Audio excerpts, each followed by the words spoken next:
ഇപ്പോൾ ഹിന്ദു ഐക്യവേദിയുടെ മുഖ്യ രക്ഷാധികാരി KP ശശികല ടീച്ചർ നമുക്കൊപ്പം ചേരുകയാണ്. ശ്രീമതി ശശികല ടീച്ചർ, വളരെ ഗൗരവമുള്ള നിലയിലേക്ക് ഈ വിഷയം മാറുകയാണ്. അതായത് ഈ വന്ദേ ഭാരതിൽ ഈ ദേശഭക്തി ഗാനം ആലപിച്ച ഈ കുഞ്ഞുങ്ങൾക്ക് നേരെ അല്ലെങ്കിൽ ആ സ്കൂളിന് നേരെ ഒരു നടപടി എന്ന നിലയിലേക്ക് ഇപ്പോൾ സർക്കാർ ഈ വിഷയത്തെ കൊണ്ടെത്തിക്കാൻ ശ്രമിക്കുകയാണ്. വിദ്യാഭ്യാസ മന്ത്രി ഈ വിഷയത്തിൽ ഒരു അന്വേഷണത്തിന് ഉത്തരവിട്ടുകൊണ്ട് ഇപ്പോൾ അതുമായി ബന്ധപ്പെട്ടുള്ള വാർത്തകൾ ഈ മണിക്കൂറിൽ പുറത്തേക്ക് വരുന്നു. ടീച്ചർ എങ്ങനെയാണ് ഈ വിഷയത്തോട് പ്രതികരിക്കുന്നത്? ഇവിടെ പണ്ട് കുഞ്ചൻ നമ്പ്യാർ ഇവരെ പറ്റിയാണോ എഴുതിയെന്നറിയില്ല. അതുകൊണ്ട് അടിച്ചം തീരാഞ്ഞിട്ട പുരയുടെ ചുറ്റും വണ്ടി നടന്നു എന്ന് മിക്കവാറും ഇവരെ കണ്ടിട്ടാവും എഴുതിയിട്ടുണ്ടാവുക എന്ന് എനിക്ക് തോന്നുന്നു. ഇവിടെ എനിക്കൊന്ന് ചോദിക്കാനുള്ളത്, കുറച്ച് വർഷങ്ങൾക്ക് മുമ്പ് നമ്മുടെ പാലക്കാട് കല്ലേക്കാട് സ്കൂളില് പതാക ഉയർത്തിയതുമായി ബന്ധപ്പെട്ട് ഇവരെന്തൊക്കെ അന്വേഷിച്ചിരുന്നുവല്ലോ, അതെവിടെ എത്തി? അതിൽ ആരെയൊക്കെ തൂക്കിക്കൊന്നു? അതൊക്കെ അറിഞ്ഞിട്ട് പോരെ ഈ വയ്യാത്ത പട്ടി കയ്യാലെ ചാടുന്നത് എന്നാണ് ന്യായമായും ചോദിക്കാനുള്ളത്. ഇതിപ്പോ തൽക്കാലം മുഖം രക്ഷിച്ചേ, കാരണം ആവശ്യമില്ലാതെ എന്തെങ്കിലുമൊക്കെ കയറി പിടിച്ചു. ഇനിയിപ്പോ അത് എവിടെ കൊണ്ടുപോയി കെട്ടണം, എവിടെ കൊണ്ടുപോയി അവസാനിപ്പിക്കണമെന്ന് അറിയാതെയുള്ള പരിഭ്രമമാണ്. ഒരു ജീവന്റെയുടെ ഉദ്ഘാടനവുമായി ബന്ധപ്പെട്ട് കുട്ടികളെ കയറുന്നു, അവർക്ക് ഇഷ്ടമുള്ള, അവർക്ക് ആനന്ദിക്കുന്ന വിധത്തിൽ ഒരു പാട്ട് പാടുന്നു. അതിന് കേരള സർക്കാരിന്റെ അനുവാദം മേടിക്കണം. കുട്ടികൾക്ക് ഒരു പാട്ട് പാടണമെങ്കിൽ ഇപ്പൊ സാധാരണ തീവണ്ടികളാണെങ്കിൽ വയറ്റത്തടിച്ച് പാട്ട് പാടുന്നവരുണ്ടാവും, കള്ളുടിച്ച് പാട്ട് പാടുന്നവരുണ്ടാവും. ഇതിനൊക്കെ സർക്കാരിൽ നിന്ന് അനുവാദം മേടിച്ചിട്ടാണ് പാട്ട് പാടുന്നത്. എന്ത് പാടണം എന്നുള്ളത് പിന്നെ എന്താ ആവിഷ്കാര സ്വാതന്ത്ര്യത്തെ പറ്റി ഇവർ പറഞ്ഞത് അവരന്വേഷിക്കട്ടെ. അന്വേഷിച്ചിട്ട് പറ്റുമെങ്കിൽ മക്കര സരസ്വതി കൂട്ടിക്കട്ടെ. ആ വെല്ലുവിളി അവരെ ഏറ്റെടുക്കാൻ. ഇതൊക്കെ കാണിക്കുമ്പോൾ ശരിക്കും പറഞ്ഞാൽ കേരളത്തിലെ അക്ഷരാഭ്യാസമുള്ളവരല്ലേ ഈ ഭാഗ പദവിയിലൊന്നും ഇരിക്കണത് എന്ന് ചോദിക്കാനാണ് ന്യായമായും തോന്നുന്നത്. അവർക്കിഷ്ടമുള്ള പാട്ട് അമ്പലങ്ങളിൽ വരെ കയറിയിട്ട് വിപ്ലവഗാനം ചൊല്ലിയും പുഷ്പനെ അറിയോ എന്ന് ചോദിച്ചവർക്ക് ഇത് നാണമുണ്ടോ? കുട്ടികൾ ഒരു ഗാനം ചൊല്ലിയതിന്. അപ്പോൾ കുട്ടികളുടെ എല്ലാ അവകാശങ്ങളും നിഷേധിക്കുന്ന ശരിക്കും പറഞ്ഞാൽ കുട്ടികൾക്ക് ഇത്തരം ഒരു ട്രോമ കൊടുത്തതിന്, ഇത്തരം അവരെ എല്ലാവരും ഇത് വെക്കുന്നവരെ മറ്റെന്തൊക്കെ വരുന്നു. അപ്പൊ അവരെ ബാലാവകാശ കമ്മീഷൻ ഇവർക്കെതിരെ കേസെടുക്കുന്നുണ്ട്.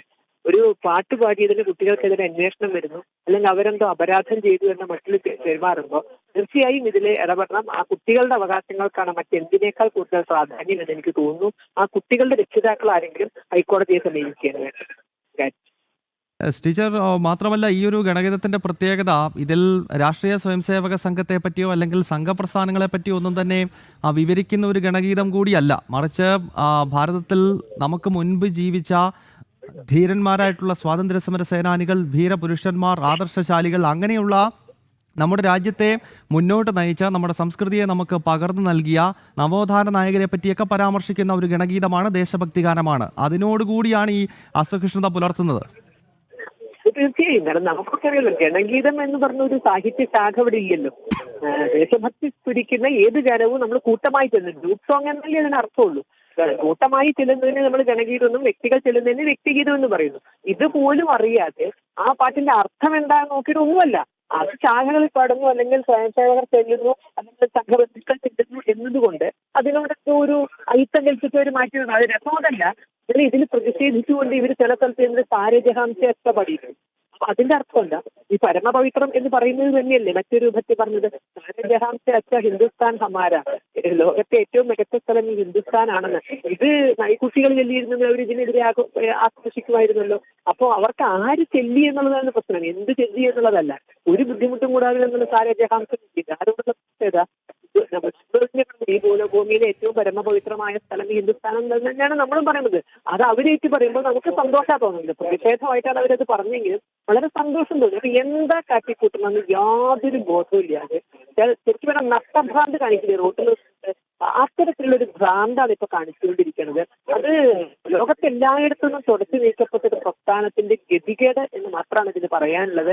അവരെ എരിവ് കയറ്റാൻ, അന്തവും മുന്തവും ഇല്ലാത്ത അവരെ എരിവ് കയറ്റാൻ കേരളത്തിലെ മാധ്യമങ്ങളും കൂടെ പരിശ്രമിച്ചു എന്നുള്ളതാണ്. അവര് കൊത്തിയ താളത്തിൽ ഇവര് തുള്ളി. ഇനിയിപ്പോ ഇത് എവിടെ കൊണ്ട് ഇറക്കി വെക്കണം എന്ന് അവരറിയാത്തൊരവസ്ഥയിലാണ് ഇപ്പൊ നിൽക്കുന്നത്. ഓക്കെ, വളരെ നന്ദി ശ്രീമതി ശശികല ടീച്ചർ ഈ ഘട്ടത്തിൽ ഈ വിഷയത്തോട് ജനം TV ക്കൊപ്പം ചേർന്നതിന്.